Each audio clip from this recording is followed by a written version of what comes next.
Noong mga araw na iyon ay nag-utos si Augusto Cesar. Ikaw na. Magpadala ang buong daigdig.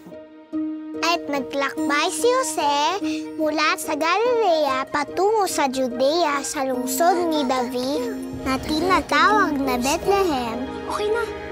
Upang magpadala kasama ni Maria ang kanyang asawa na malapit na manganak.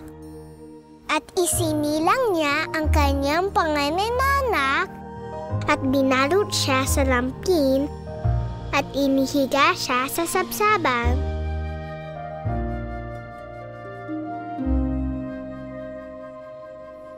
At sa lupaing iyon ay may mga pastol na nasa palang na nagbabantay sa kanilang kawan sa gabi.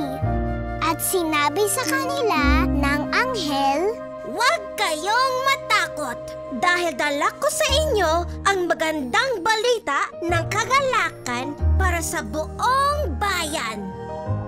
sapagkat ipinanganak sa inyo ngayon sa lungsod ni David ang isang tagapagligtas na siyang Kristo ang Panginoon. At sila'y nagmamadaling pumunta at nakita nila sina Maria at Jose at ang sanggol na nakahiga sa sabsaban. At ang bituin na nakita nila ay tumigil sa kinaroroonan ng sanggol.